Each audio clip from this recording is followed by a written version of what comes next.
आपके पास कोई अपॉइंटमेंट है? गार्ड ने पूछा। ये सुनकर नव्या और घबरा गई। नहीं, मेरे पास अपॉइंटमेंट नहीं है, पर मेरा उनसे मिलना बहुत ज़रूरी है।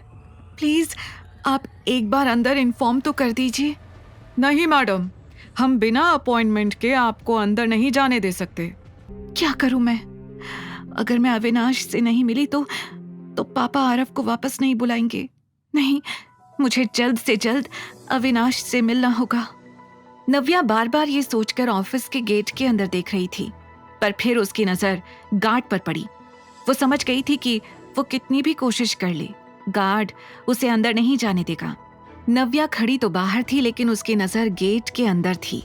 वो झांक झांक कर ऑफिस के अंदर देख रही थी, लेकिन उसे अविनाश की झलक तक नजर नहीं आ रही थी।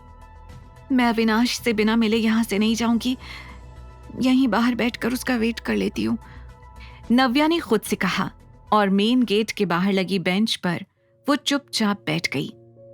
जैसे ही नव्या ने एक और बार पीछे मुड़कर ऑफिस की ओर देखा, उसे दिखाई दिया कि अविनाश तेजी से कार का दरवाजा खोलकर उसके अंदर बैठ रहा था।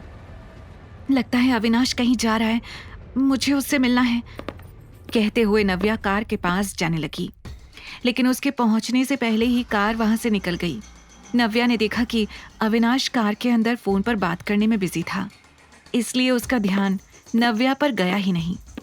अविनाश, अविनाश रुको, प्लीज स्टॉप, कहते हुए नव्या कार के पीछे भागी, लेकिन उसके भारी गले की आवाज अविनाश तक नहीं पहुंची। तभी नव्या ने कुछ सोचा और तेजी से दौड़ते हुए आगे आने लगी। जैसे ही कार राइट टर्न लेकर वहां से निकलने वाली थी, नव्या दौड़ते हुए अचानक कार के सामने आकर खड़ी हो गई। कार नव्या से 4 इंच की दूरी पर रुक गई। What the hell? ये लड़की? शशांक ने कहा और गुस्से में गाड़ी से उतर के नव्या के पास आया। आपको हम लोगों से कोई प्रॉब्लम है क्या? आप इस तरह से हमारी गाड़ी के नीचे क्यों आना चाहती थी? देखिए, मुझे मिस्टर आहूजा से मिलना है अभी। ये सुनकर शशांक हैरान रह गया। उसे समझ नहीं आ रहा था कि इतनी सारी हरकतें करने के बाद नव्या फिर से अविनाश से मिलना चाहती थी। शशांक ने पलटकर कार की ओर देखा। सर की अभी एक इम्पोर्टेंट मीटिंग चल रही है, मुझे नहीं लगता वो आपसे अभी मिल पाएंगे। शशांक ने कहा, देखिए आप समझ नहीं रहे हैं, मेरा उनसे मिलना बहुत जरूरी है, नव्या ने घबरा कर कहा। उसकी सांसें फूल रही थी और माथे से पसीना टपक रहा था।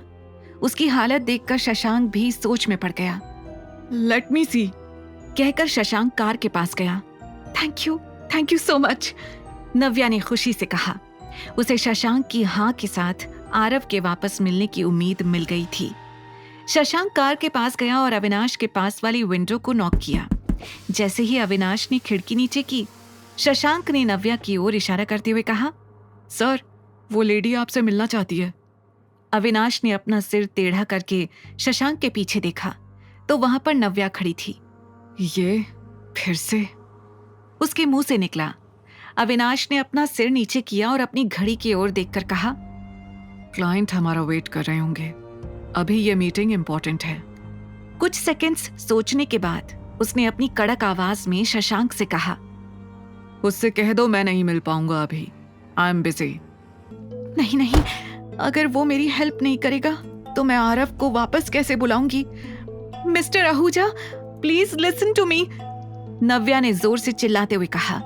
पर उसके सामने से अविनाश की कार फिर से गुजरने लग गई। इस बार नव्या फिर से गाड़ी के सामने आ गई।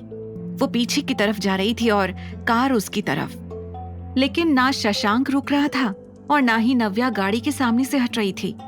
Mister Ahuja, please, I will take only 5 minutes, it's urgent, please listen to me, एक बार मुझसे मिल लीजिए। सर क्या करना है? ऐसा लग रहा है जैसे सच में कुछ बहुत अर्जेंट मैटर है, शशांक ने कुछ सोचते हुए कहा।